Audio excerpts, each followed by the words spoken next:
નમસ્કાર. આજે આપણે એક મજેદાર વાત કરવાના છીએ. ચાલો ચુંબક સાથે થોડી ગમ્મત કરીએ. એની અંદર જે છુપાયેલું વિજ્ઞાન છે ને એને શોધીશું અને એની મજા માણીશું. ચાલો જરા કલ્પના કરીએ, કોઈ વસ્તુને અડક્યા વગર જ તેને ખસેડવી. શું લાગે છે, આ કોઈ જાદુ હશે કે પછી કોઈ ગુપ્ત શક્તિ?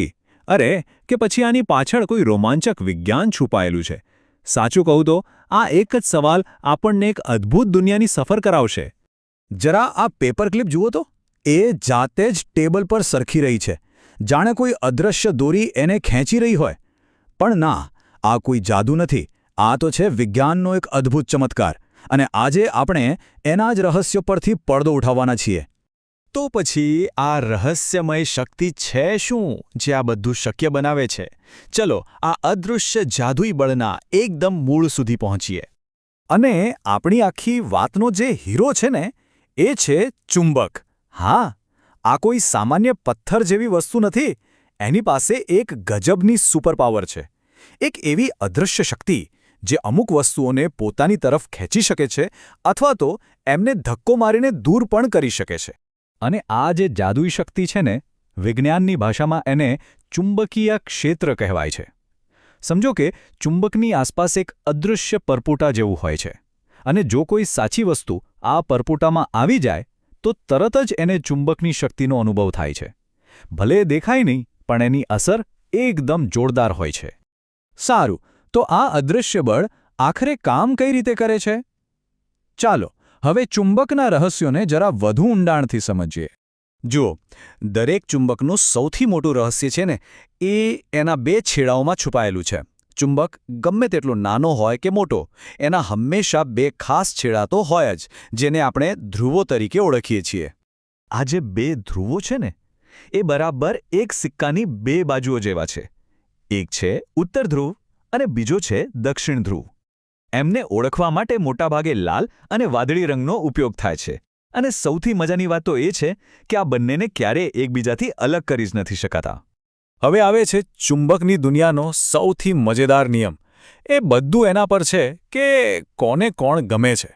જેમ આપણને અમુક લોકો સાથે બને અને અમુક સાથે નહીં, બસ એવું જ ચુંબકના ધ્રુવોનું છે. કોણ કોની તરફ ખેંચાશે અને કોણ કોનાથી દૂર ભાગશે, એ બધું આ એક જ સરળ નિયમ પર ચાલે છે. જુઓ, જે વિરુદ્ધ ધ્રુવો હોય છે ને, એટલે કે ઉત્તર ધ્રુવ અને દક્ષિણ ધ્રુવ, એ જાણે પાક્કા દોસ્ત જેવા છે. એમને હંમેશા એકબીજાની સાથે રહેવું ગમે છે. એટલે જ્યારે પણ આ બે અલગ અલગ ધ્રુવો નજીક આવે ત્યારે એ એકબીજાને જોરથી ખેંચે છે. બસ આને જ કહેવાય આકર્ષણ. જાણે ચોંટી જવા માટે ઉતાવળા હોય.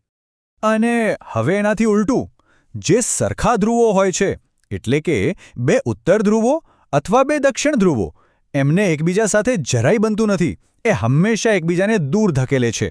આને કહેવાય અપાકર્ષણ.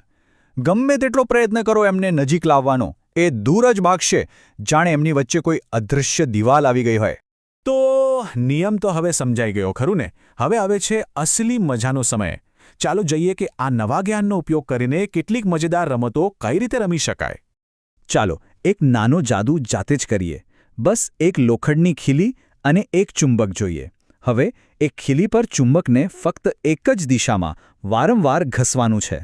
લગભગ 20-30 વાર આવું કર્યા પછી જુઓ કમાલ, પેલી સાધારણ ખીલી હવે એક કામચલાઉ ચુંબક બની ગઈ હશે અને પેપરક્લિપ જેવી નાની નાની વસ્તુઓને આરામથી ઉપાડી શકશે.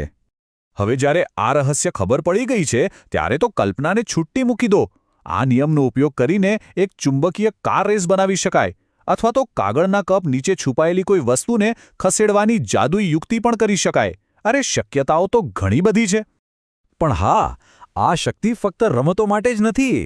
આ ચુંબકીય સુપરપાવર તો આપણી આસપાસની દુનિયાને દરરોજ, દર મિનિટે ચલાવે છે.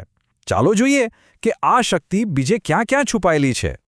જરા વિચારો, ફ્રિજનો દરવાજો જે ચુસ્ત રીતે બંધ રહે છે એનાથી લઈને હોકાયંત્રની સોય જે હંમેશા ઉત્તર દિશા બતાવે છે ત્યાં સુધી, આપણા રમકડામાં, સ્પીકર્સમાં જેમાંથી અવાજ આવે છે, બધે જ ચુંબક છે. હકીકતમાં પૃથ્વી પોતે જ એક વિશાળ ચુંબક છે. સાચે જ ચુંબક આપણી આધુનિક દુનિયાના અદૃશ્ય હીરો છે. તો આજે આપણે ચુંબકના આ અદૃશ્ય જાદુને બરાબર સમજ્યા. હવે અંતમાં એક સવાલ જરા વિચારો કે જો કોઈની પાસે આવી ચુંબકીય સુપર પાવર હોય તો દુનિયા માટે શું નવું બનાવી શકાય? આના પર વિચારતા રહેજો અને આપણી આસપાસના વિજ્ઞાનને શોધતા રહેજો.